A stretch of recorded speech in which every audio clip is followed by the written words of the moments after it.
morning, everyone, and good afternoon. We now know that gut is our second brain and the importance of gut health. We are going to learn how Ayurveda can help improve gut health with Manish Chandra from Santa Cruz Ayurveda. Manish combines the traditional system of Ayurveda with modern biological systems approach to health and healing. Manish has a master's in Ayurveda. His signature gut healing protocol, which is intended to heal the community one gut at a time, integrates yoga pranayama with Ayurveda. I am Amita from Nourish Doc, a global platform for natural and holistic therapies. I'd like to introduce all of you to Manish Chandra, who's joining us live from Santa Cruz, California. Namaste, Manish. Welcome to our program. Namaste, everybody, wherever you may be. Thank you, Amita, for hosting this. Okay, let's get started with the outline. What are we going to learn today? Manish, can you hear me? Yes. All right. So outline is, as you can see, introduction to microbiome and leaky gut syndrome, imbalances in the Agni leading to Ama. So let's talk about these things. I don't know how many of you are advanced in Ayurveda. So I would like to use more like layman terms so everybody could understand what we are sharing this morning. So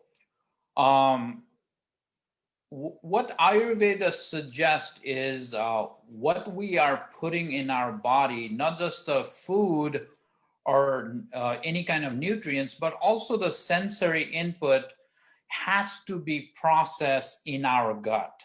So whatever we put in, the food, the water, emotions, has to be digested in our gut. So in the modern science, it talks about the stomach acid, bile, and so forth are responsible for breaking down of the food into nutrients. That process is called metabolism in modern science. In Ayurveda, those foods are broken down by so-called digestive fire or Agni.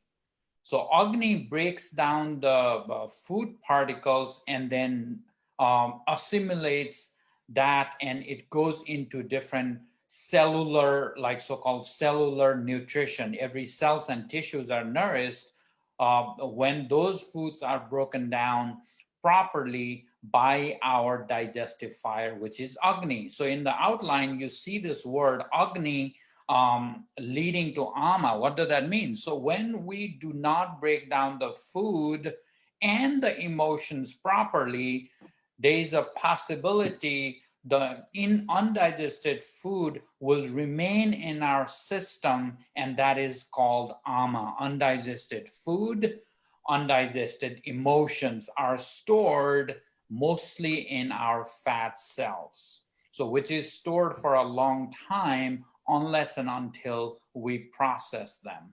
So we have created this so-called overview of the 5-hour protocol, which I will discuss later. So Ayurvedic concepts to heal digestion using the 5-hour approach. So this 5-hour approach is something I created. Why we are giving so much importance in Ayurveda about the gut health is increasingly now the modern science has validating which Ayurveda knew for thousands of years about the importance of the gut health. Now there are hundreds and hundreds of books are written, peer-reviewed about the microbiome, human microbiome, which is a gut flora, which is a gut bacteria makes up our gut flora, and why that is important in Ayurveda. Some of the main reasons being it's actually the powerhouse of our entire health. 70 to 80% of our the immunity is formed in our gut, And most of the major neurotransmitters are also, including serotonin, is formed in the gut and stored in the gut. Only the 5% of the serotonin is used in the brain. And so there's a two-way communication in the vagus nerve from gut to the brain. All these neurotransmitters going to the brain through vagus nerve to the brain. So this is where the power out. This is where the storage is. That's why Ayurveda has rightly indicated that this is where we have to pay attention to. If we fix the gut, we fix the brain. That's one of the famous saying in Ayurveda. So some of the troubles of gut health we have outlined here is poor diet and nutrition.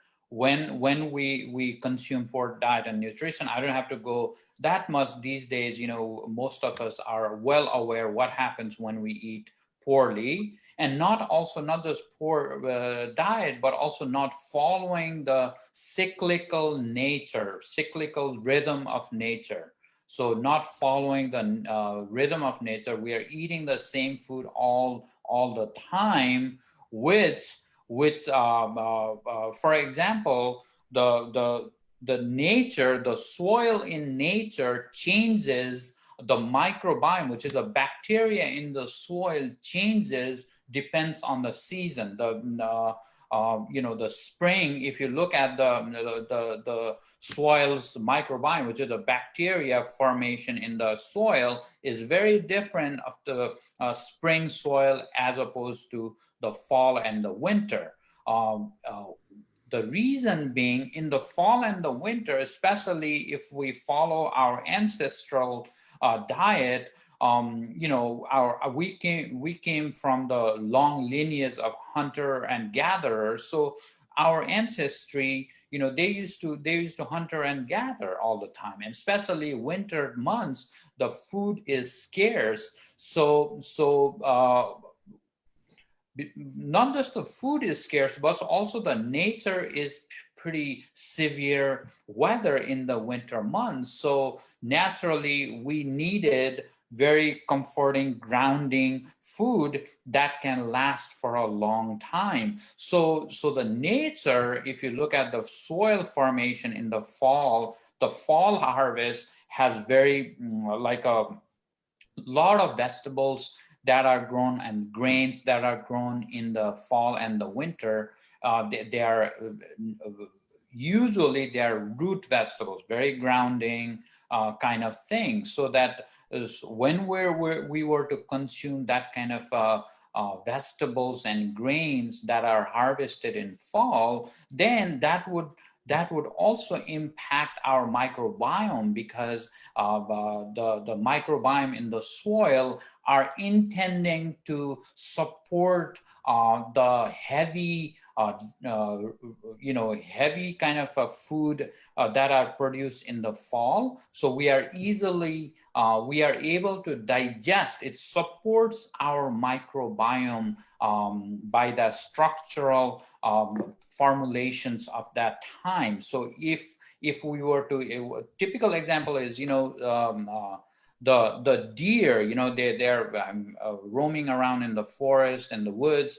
So the deer, they have the rumen, or the cows, any kind of mammals, they have rumen, the stomach lining.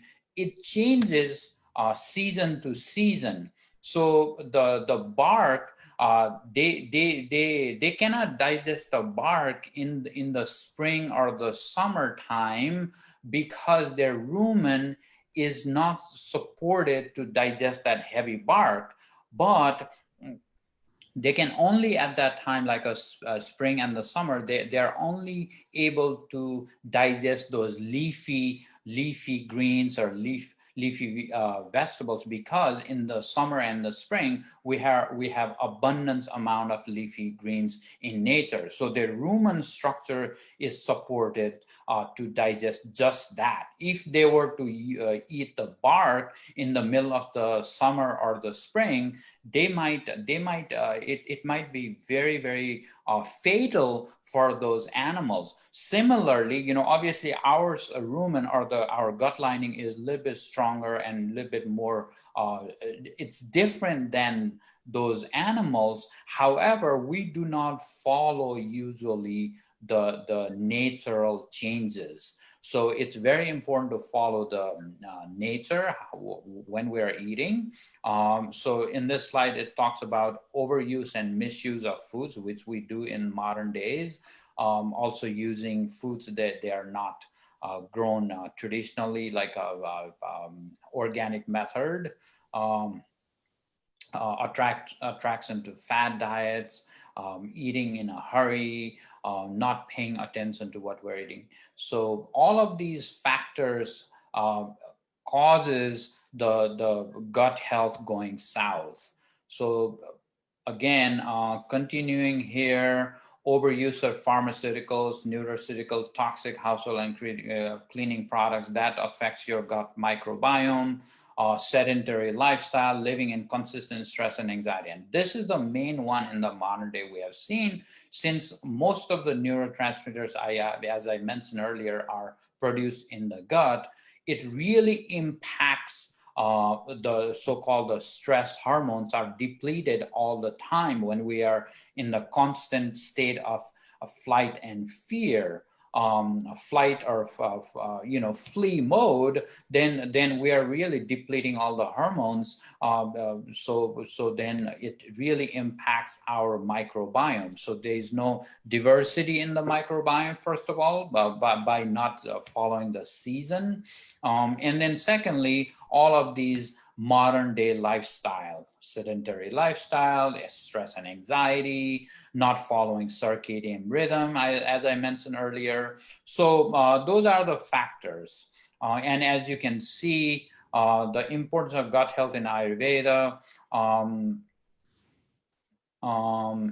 is outlined here. So it's by the way, Amita, I do not know where the slides are, so I'm just using in my different device. I can guide you. So we're talking about the importance of gut health in Ayurveda and how the proper functioning of Agni and digestive system is essential. So that's what we are talking about. I think you talked about it a little bit earlier about the gut brain axis, but that is what this slide is talking about. So importance of gut health in Ayurveda and Allopathy. Allopathy is a modern medicine, that's the term used. So the properly functioning Agni and digestive system is essential. Like I mentioned earlier, it's very important we break down every single food and we assimilate properly. If we do not assimilate, the ama is formed, which is undigested food and emotions. 60 to 80% of our immune system is located in our gut. Critically important gut bacteria microbiome. If your bacteria, so this is how much bacteria we're talking about based on the modern science. So if your bacteria were lined up end to end, they would stretch all the way to the moon.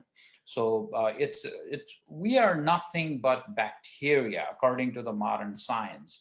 So gut and skin axis, what does that mean? So there's a direct relationship between your gut health and your skin health. So therefore, we tend to go dry in the winter months because the nature is dry, and then it is reflecting on our gut. So we'll talk about some of the remedies of right now. We are transitioning into in Ayurveda, this word is used called Ritu Sandhi. Ritu Sandhi means seasonal transition time. This is a seasonal transition time. We are between, so we are from summer, we are going into the winter. So this fall time is considered in Ayurveda as a Ritu Sandhi, seasonal transition time. So the gut is the second brain. So as you can see here, independent ENS, which is independent nervous system called the enteric nervous system, lines the gastrointestinal tract. ENS contains most of the neurotransmitters like I talked about, serotonin, dopamine, glutamate, all of those are produced in the gut lining. 80% of neurotransmitters are made in the gut. So there's a two-way communication between the gut and the brain. And there's an example of the microbiome here, 100 trillion microorganisms. What are they doing? Are they regulating our metabolism, protecting against infections, promote normal GI functions? So all of these things are happening in our gut according to the modern science.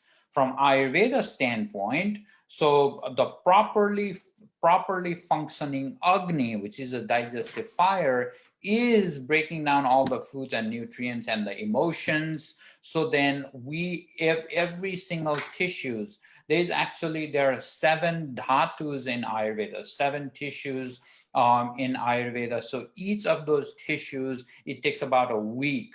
So it takes about 30 days process before we form so-called ojas. Ojas is your immunity. It usually takes about 1 month to form so-called these immunity cells, which is called ojas. These are the seventh byproduct of all our digestion happens in a month.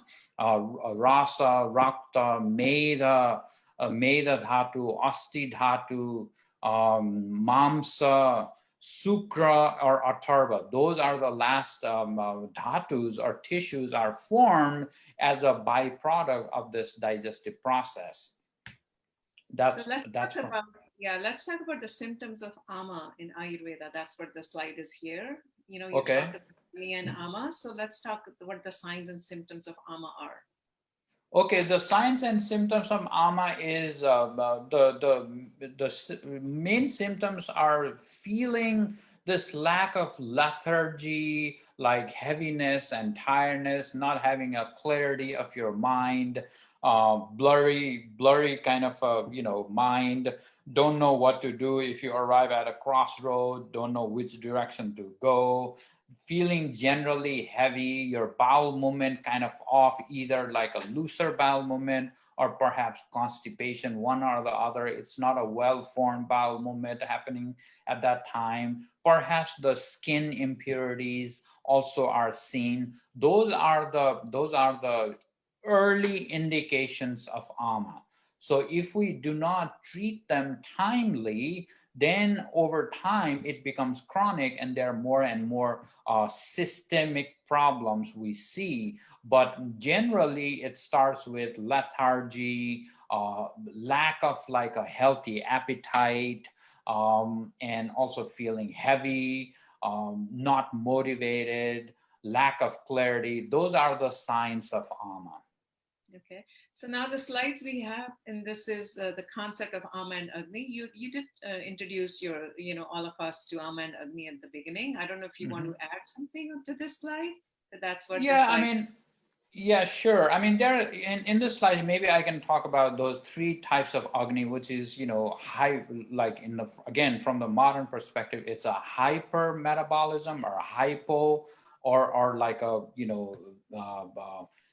there's a weakening or a vitiation, or like a sama agni, which is an optimal metabolism. And then the Visama Agni is the low Agni or the low digestive fire, or the Tiksna Agni is very like a rapid, or like Tiksna Agni means more Agni. It's like a more than we need. There's so much fire that the food we eat gets burnt. Whenever we're like a cooking food on a stove top, if we have too much fire, the food gets burned, right? We don't want that much. We don't need low Agni either, which is a Manda Agni, means there's not much enough fire to cook that food. So you're cooking something and then it may take a whole day because it's not enough Agni, not enough fire to cook the food. So that is among the Agni. And then the Sama Agni is the balanced state of Agni. Just like, when you're baking something, it says something like, oh, you need 350 degrees on the oven for like 20 minutes or 25 minutes. So that's what we're talking about, balanced state of Agni, where you do not burn food or undercook food. That's the Agni we are looking at. So that's the perfect Agni, which is in Ayurveda, it's called Sama Agni. In the modern medicine, it's called balanced metabolism. Okay. You So did talk about sorry. no, I was just saying you did talk about the three vitiated forms of Agni. You want to add a little bit more on Vishama Agni, Tikshna Agni, and Manda Agni? That's what the slide says. Okay, so Visama Agni, as it says, is irregular. So sometime you have excessive hunger, other time you have no appetite, no hunger. That means it is telling you the internal Agni or the digestive fire is irregular, which is a Visama. So someday I'm like super hungry, other day I'm not. And same with like someday I'm feeling supercharged and energy, someday I have no energy. So that means that is giving the indication of the Visama Agni. Tikshna Agni is a sharp, hot metabolism. Again, like I was saying, it tend to burn food quickly. Typical example is somebody who gets so hot by when they are eating like a little bit of a spicy food, they tend to get blushed. Their food, their face is all flushed. Those people have Tikshna or hyperagni. Even a small amount of spicy food or hot chili pepper, they are completely like flushed or blushing. That is an indication of Samprapti. And then what also happening in metabolism is you eat food, but then 1 or 2 hours later, you're hungry again. That is unusual. Normally, when we have a nice meal, it should last 3 to 4 hours. But if you're hungry every couple of hours, that is the indication of Tikshna Agni. And then the Manda Agni, the last one, the slow metabolism is you're eating food, but you just like cannot digest, so the gas and bloating and no energy. You had a nice meal, but then the food did not digest because there was not enough Agni to digest that food.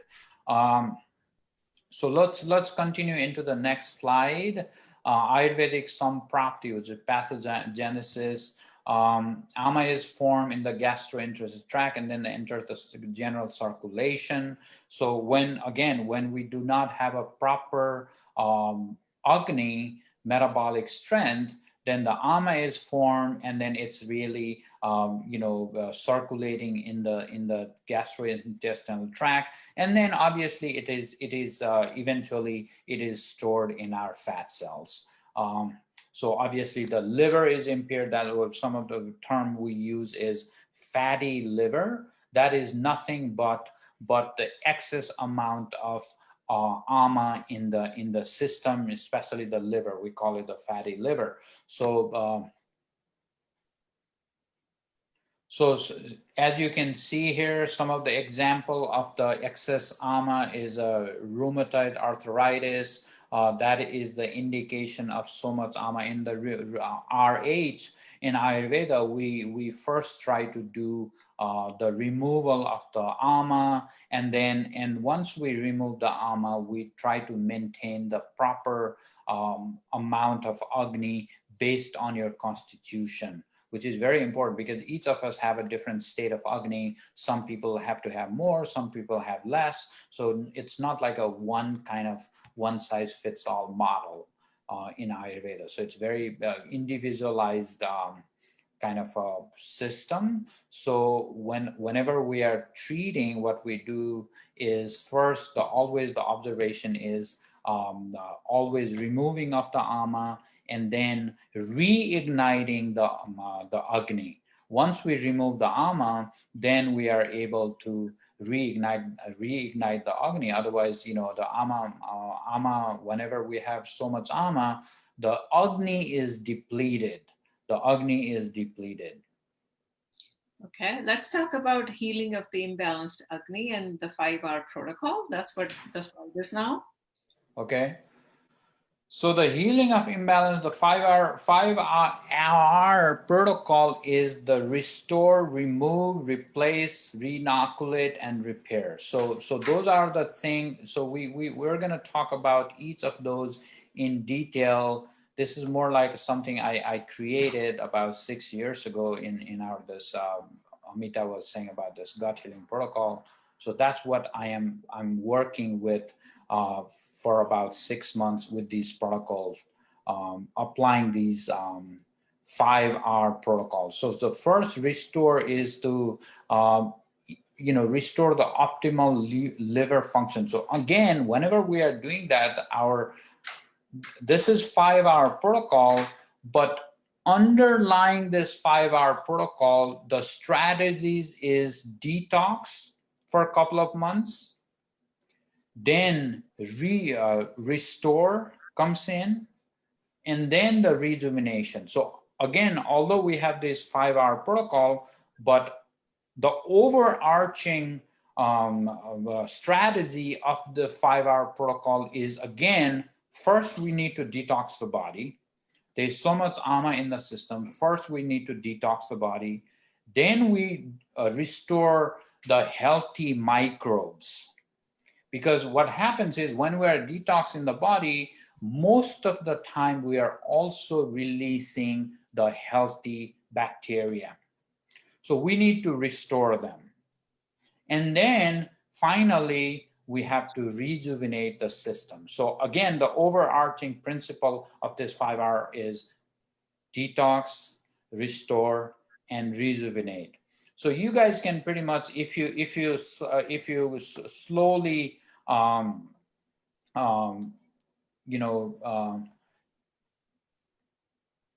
go through these slides, you can pretty much, I have mentioned here, Amita, all of these things are here. So if you keep on moving the slides slowly, you can basically see what we are talking about here.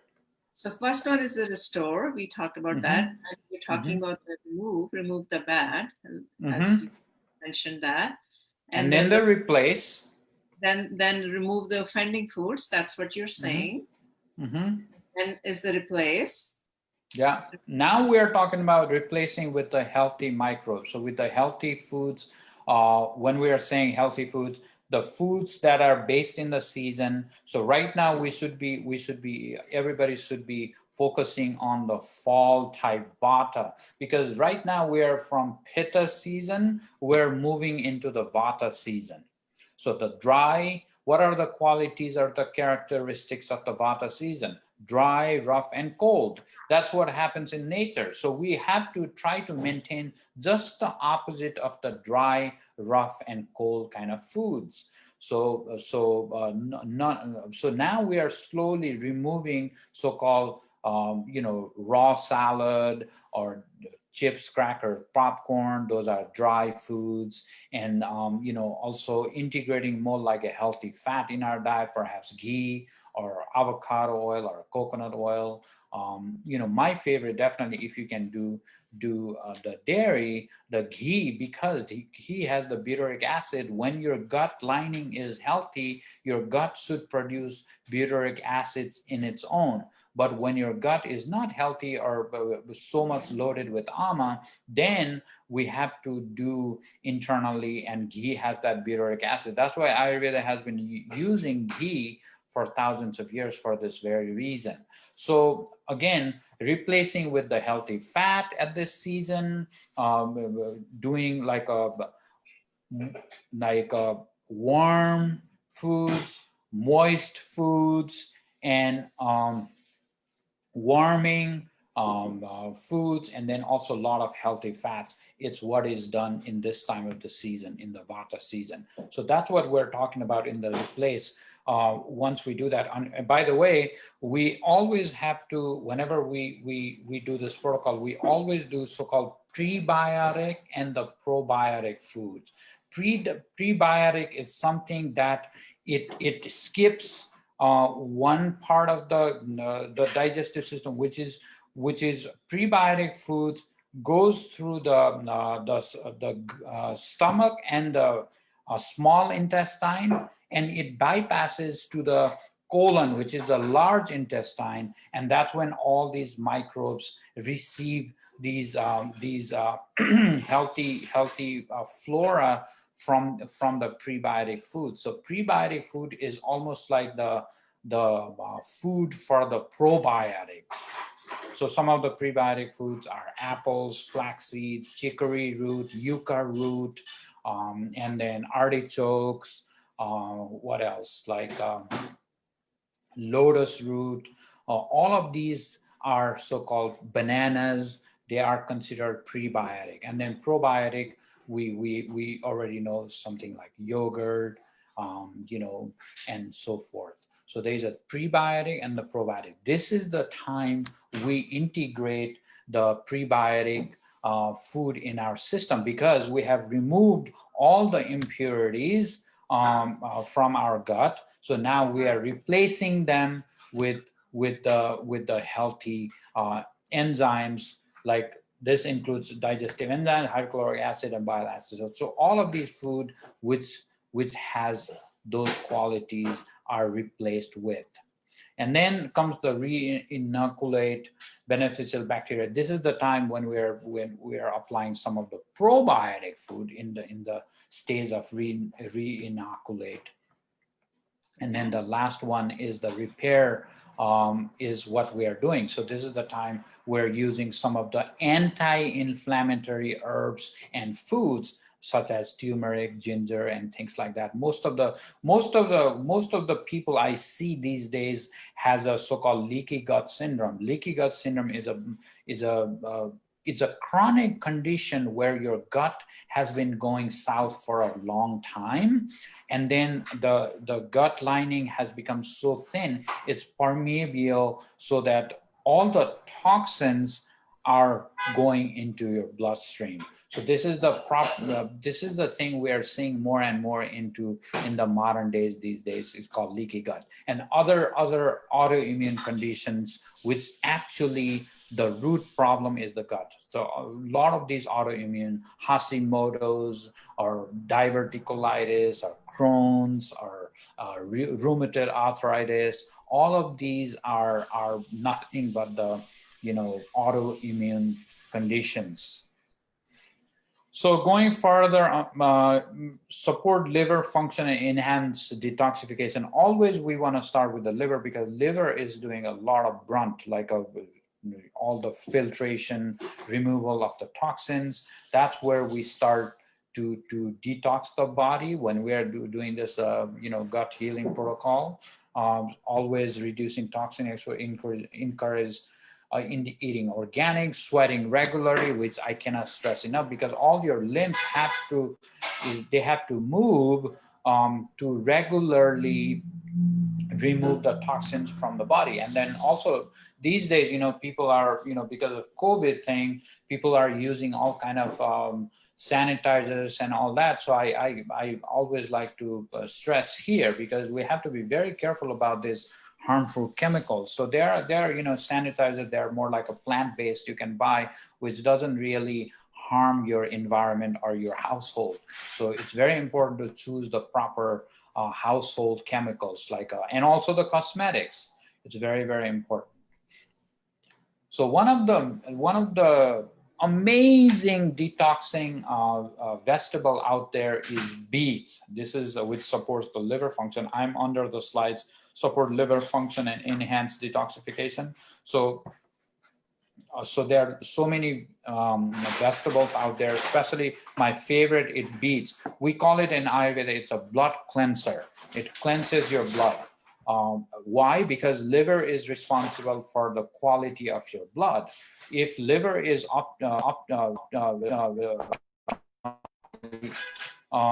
optimal function of the liver actually shows on the quality of your skin. So there's a direct relationship between your liver function and the skin, the health of your skin. So doing beets every day. Now, again, this is the time to do it, because we are going into the winter months. As I was saying earlier, the beets are grown under the ground. So all these root vegetables like carrots, beets are my favorite. And some of the Some of the herbs I have outlined here for the optimal function of the liver is turmeric is the obviously kitchen herb. The others are more like Ayurvedic herbs. I would not use it without knowing, but then turmeric obviously is a kitchen herb you can cook with. Bringaraj, barberry, guduchi, these are all mangista, and then milk thistle. These are all like herbs we use, and you need to know how to use them, when to use it, for what condition, and things like that. So what is our goal? Optimize elimination. Again, it's very important to have our bowel movement, regular bowel movement.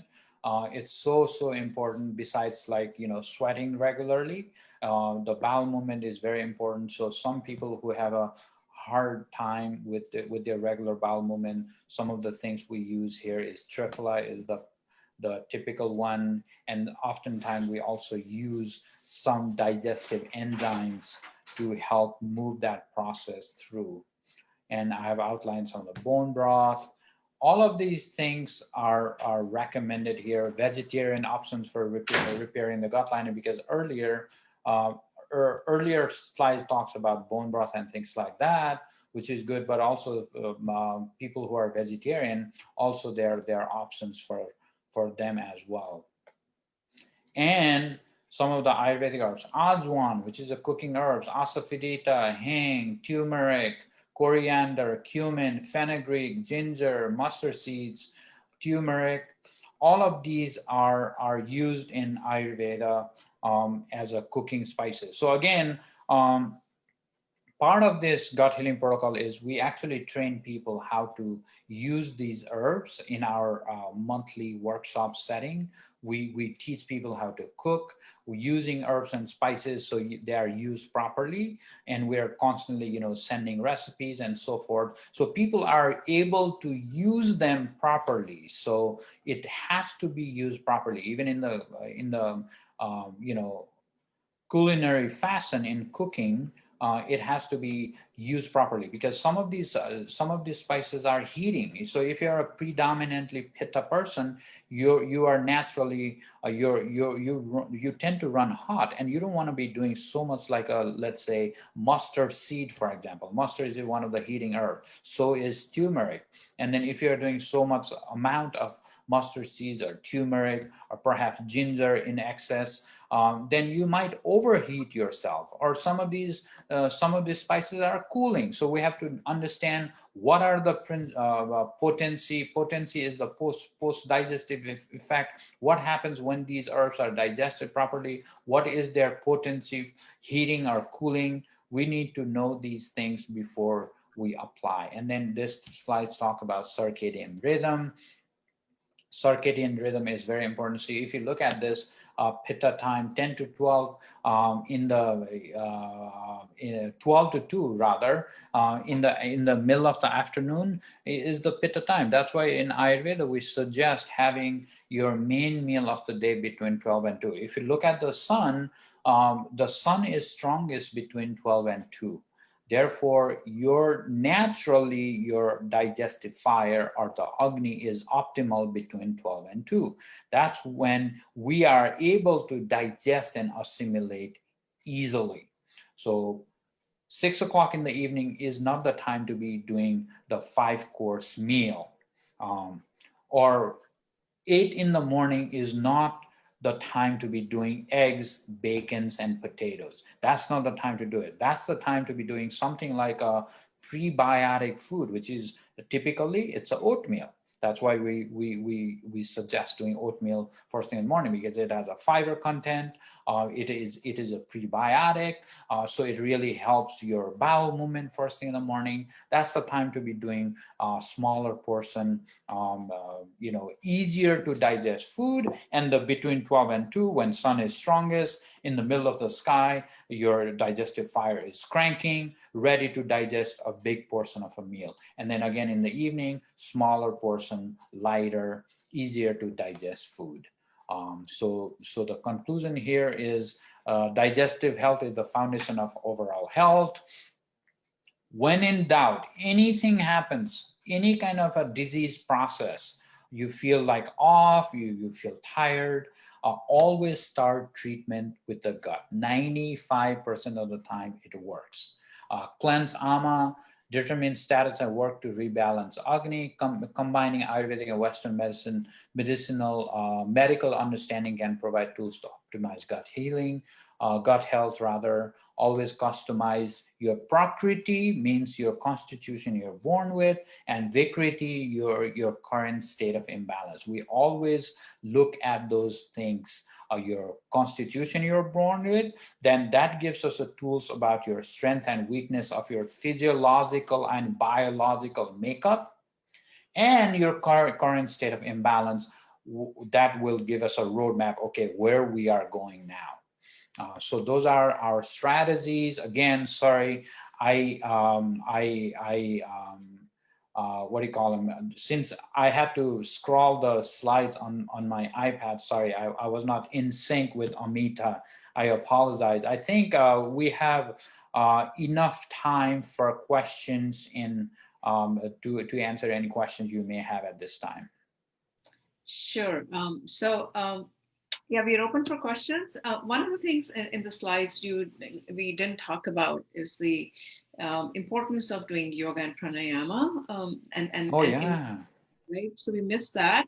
So I just want to say that in your 5-hour protocol, that is also part of the whole process, right? And can you talk? That's it, right. So the 5-hour protocol that like Amita explained, the yoga and pranayama are important for this very factor, because the stress in the modern day, stress in the number one reason we are depleting our digestive fire, according to Ayurveda. Okay, so according to modern science, since all the neurotransmitters are formed, all the hormones are formed in the gut, that disrupts the formation of the hormones and neurotransmitters if we are at constant, under stress. If we are under stress all the time, as if like the tiger were to attack, like to our ancestry, that only happened when they were hunter and gathering, they were a tiger and they had to run away, flight or flee mode. But we modern humans are under the gun all the time, it seems. So that really affects your production of your hormones and your neurotransmitters. And so from the modern perspective, from the Ayurvedic perspective, it depletes your digestive fire, your Agni. So then you are eating food, you feel good when you're eating, but you're not digesting properly. So the next day you wake up like a groggy, you don't have energy, you have to have coffee several times a day, or cookies or some kind of sweetener to boost up the energy. So now this is the reason why in Ayurveda, in the Vedic tradition, we started doing the tools were pranayama, which is a yogic breathing. My favorite ones are alternate nostril breathing and breath of fire, which is called Kapalabhati, and then ending with the Sitali pranayama, which is a cooling breath. So alternate nostril breathing balances the the emotional side of the brain and the intellectual side of the brain. So the right and the left hemisphere of the brain is what alternate nostril breathing does. And the Kapalabhati stimulates your stomach, because you have to breathe heavily, like a forced exhalation, and the inhalation happens naturally like this. So I'm basically moving my belly quickly, so it really stimulates my Agni. When I'm stimulating my Agni, the gut, then if I'm practicing every day and it's stimulating my gut with this kind of breath practice, then it certainly stimulates my digestive fire. So it helps my Agni. So therefore, those two Vedic breathing are recommended in Ayurveda, and then always ending with the Sitali, which is a cooling down. So because these alternate nostril breathing, and especially the Kapalabhati, are heating, it can heat you up a little bit, and then slowing down with a Sitali breath cools your body down to your to homeostasis, like your natural heat of your body. So these are the practices that are done to really tackle with the modern day stress. And I cannot stress about yoga practice. The daily yoga practice has such a beautiful symbiotic relationship between the gut and the brain, as you guys know, and really cools down and then really releases our tension and stress in a daily basis. That's why yoga and Ayurveda are recommended. So again, going back to my 5R protocol, so 5R protocol is part of this gut healing protocol. Again, this is a 6 months long protocol. We work with people like every single month, constantly working with them, once a month consultation, followed by the Ayurvedic massage if you're in town, or otherwise we train you how to do a self massage at your house, so you can do that. But if you live in the area where I live in Santa Cruz, so surrounding areas like a Bay Area or anywhere around, the people come to our office once a month. They receive the Ayurvedic consultation followed by the Ayurvedic massage, which is Avayanga. And then the third part of our program is the Ayurvedic cooking or the workshop. So that's all are combined in this 5R protocol. You can see. Perhaps, if you're interested, I don't know. Yes. We should open for questions. We'll have to wrap up in less than 10 minutes. Okay, let's do that. So I want to give the opportunity to the viewers. So anyway, I just want to, we have a question. I want to, please open up for your questions. We have only 10 minutes left. Someone is asking, I tend to feel very bloated after meals with stomach discomfort. Then I go to the bathroom where I spend an hour and still feel bloated after. My doctor can't figure out why. Yoga does help somewhat. For example, this morning I had coffee with milk, roasted eggplant, tomatoes, and onions with mozzarella cheese, steamed corn with butter. After using the bathroom, I had yogurt, and now I'm in bed with stomach discomfort. Any idea what I can do? It's very this is. But we have only 1 minute to answer because we have other questions, and so please go ahead. Okay. So it sounds like you're a typical Vata. This is a typical Vata vitiation problem. So you are having a Vata imbalance. Excuse me. So what we have to do is we have to release your Vata first. First of all, again, we have to clean the gut system. That's exactly what we need to do. And also, it sounds like you have the Manda Agni going. Manda Agni is you don't have enough Agni to digest your food. So every time you eat, your gas and bloating starts to happen. So there's a Manda Agni happening, Vata vitiation. Those are the two things I can see without talking to you or without looking into your pulse or looking at your tongue. Those are the things come. Obviously, this is a typical ama problem, meaning there's an excess ama in the system. We need to release them. We need to balance the Vata. We need to reinstate your correct state of Agni. Okay. So what I want to tell the viewers is that we will be offering the online programs with Manish. So I've written our email as well. Any other questions? Because I want to get to other people. If you have any questions, we'll have to wrap up in a couple of minutes. Okay. All right. I don't see any more questions. If you can't think of any questions right now, like I said, you're welcome to email us. We are almost at the hour. With that, I'm going to wrap up this session. As Manish said earlier, he offers these programs in his clinic, but most of you are logging in online. So we will be offering this program online as well, and we will be letting everyone know, the details of the program. With that, I'd like to wrap up this session. Any last comment from you, Manish, before I wrap up? I really appreciate, Amita, you hosting this in this beautiful Sunday morning. I know you're in the peninsula near San Francisco. It's a lovely day here. I really encourage each and every one of you take a hike this afternoon, because exercise, I cannot stress enough how important it is. You don't have to be a marathon runner or anything. Just a daily, like a 1 hour or 1.5 hour of like a brisk walk So do it. It's, you don't have to like go climb a hill or anything. That's obviously beneficial. The most important thing, your heart rate needs to go up a little bit, so you sweat a little bit. So 1 hour to hour and a half of daily walking or hiking. What I'm gonna do is, after we wrap up here, I'm gonna go on a big, like a couple of hours of hiking this afternoon, 6-7 miles around here. So we're so blessed. So that's something I recommend, because you then receive the vitamin D in the sun, which is actually boost your immunity. In these days of like a pandemic, we need to actively think about how do we build the immunity, because in Ayurveda, COVID or otherwise, if we build our natural immunity, you are not prone to any kind of illnesses. So even if somebody gets it, then you may not get it, because you have created this shield around your body and the mind, so you are immune. So that's what we do in Ayurveda, is how do we build the proper immunity. To do that, 3 strategies: removal of ama first, reinstate the Agni second, and then the third, the strategies to deal with our modern day stress. With that, I really appreciate your attendance today, and hope to see you in the future.